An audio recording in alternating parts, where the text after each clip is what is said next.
On reste toujours avec les femmes. Elle s'appelle Olivia Elkheim. Je suis Jeanne Buterne chez Stock. Alors ça, les enfants, c'est aussi intense que ça. C'est complètement différent. Elle est française aussi. Hein. J'adore parce que des fois, je suis assez un peu sceptique sur la littérature française. Et là, franchement, alors, qui est Jeanne Buterne? Et Buterne, c'était un des modèles de Modigliani. Si vous allez dans les expositions de Modigliani, vous allez voir, il y a son nom. Alors, cette jeune femme, alors c'est un bouquin, c'est pareil que l'autre. Hein.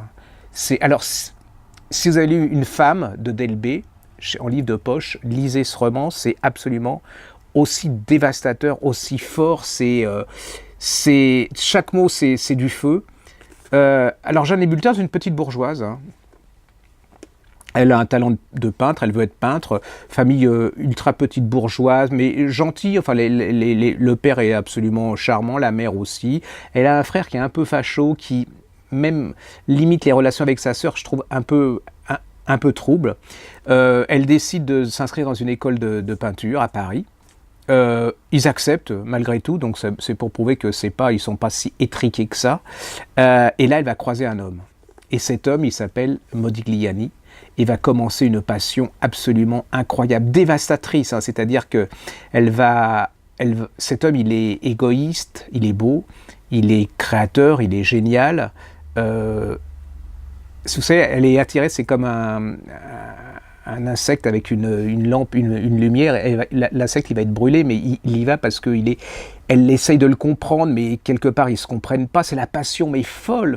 Hein. C'est un bouquin d'une intensité incroyable parce que elle explose en vol. C'est-à-dire qu'elle découvre le sexe, elle découvre, alors Montparnasse, je ne sais pas si vous connaissez Montparnasse de Névin, c'est-à-dire la liberté totale, mais c'est aussi la pauvreté, la faim, la drogue, l'échangisme total. Hein. C'est-à-dire que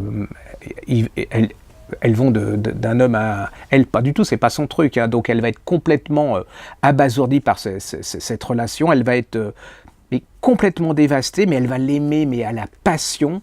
Et puis il y a cet homme, hein, cet homme génial, mais qui est malade, qui pisse, qui tousse le sang, qui crache le sang, qui est vraiment à bout de force, mais qui est aussi d'un égoïsme incroyable, qui sent que d'autant que sa mort approche, qu'il veut en profiter.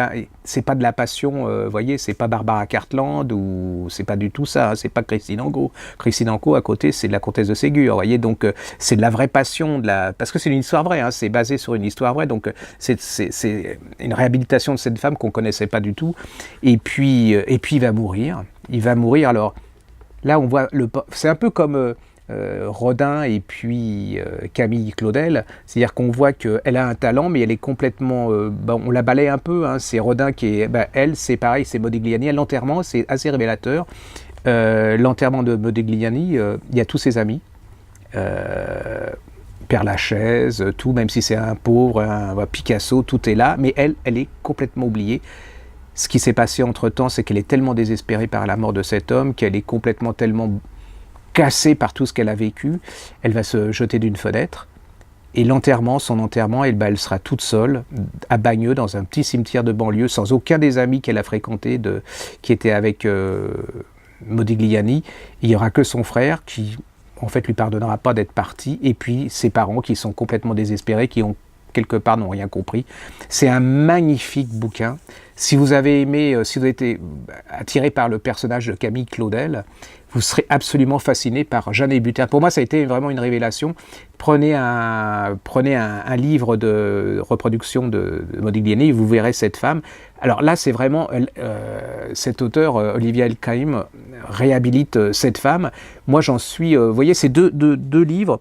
C'est rare qu'on ait des livres aussi incandescents. C'est vraiment on sort du petit bouquin, on retrouve ces femmes, et puis il y a quand même un parallèle entre les deux.